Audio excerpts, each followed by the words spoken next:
You're not as keen on this snap election as the rest of the Tories. Why?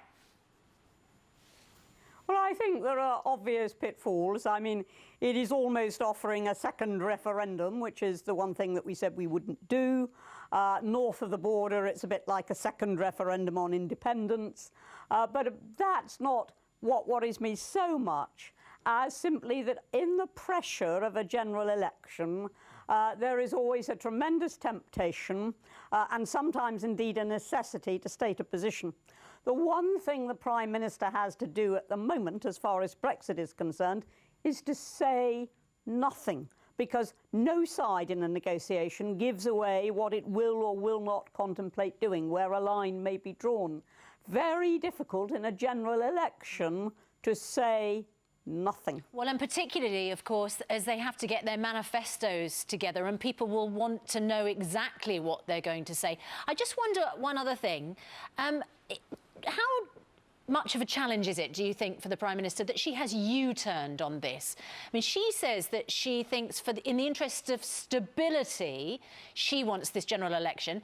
It was stability which was her reason that she persistently gave for not holding a general election. I think very straightforwardly, she's quite right to say that there is division at Westminster, there's pressure from unelected bodies like the House of Lords. All that's going to become more difficult as the Brexit negotiations progress.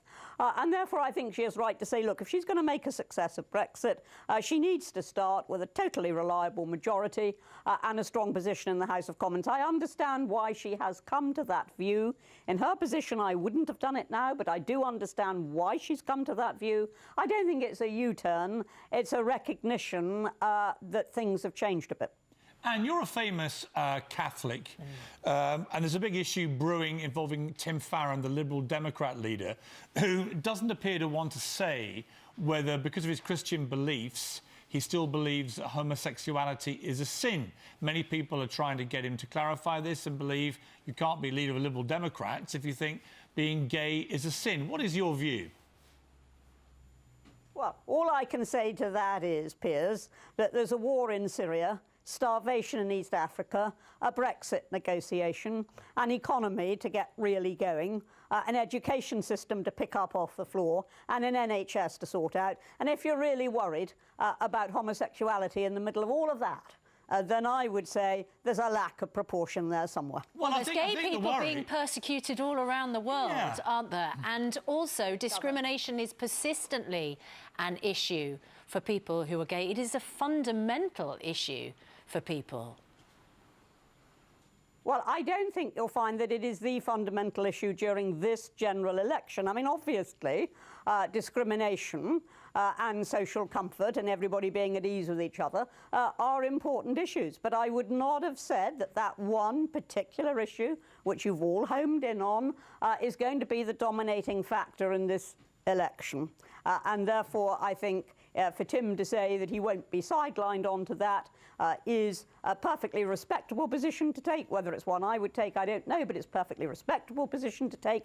Let's get on with what is going to dominate this election, and that is, despite the importance of all the other things which will be in the manifesto, that is going to be Brexit. And that's why I've got doubts as to whether we should be opening up an argument, risking taking positions when we need to have poker faces at that negotiation. If you were the Labour Party, would you be considering the perhaps unthinkable and trying to get rid of your leader, Jeremy Corbyn, and parachuting in somebody else to try and fight this fight, given the fairly apocalyptic polls at the moment?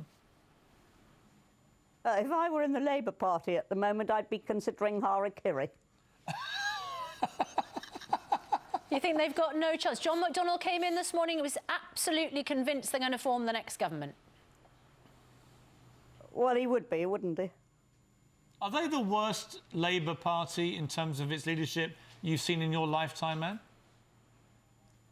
Yes, and that includes Michael Foot, who wrote, if you remember, what was described as the longest suicide note in history when he produced his manifesto. This is by far the worst, and one of the reasons that it's the worst leadership of the Labour Party I've ever seen is that it doesn't even command the loyalty of MPs in the Commons or of the troops in the country. It isn't just that there is a lot of cynicism about Corbyn from without. It's all from within as well. It is completely clueless. It's going to be exposed as clueless. And I think what is going to happen in this election is Corbyn will actually be sidelined. People will say that's not where the real fight is.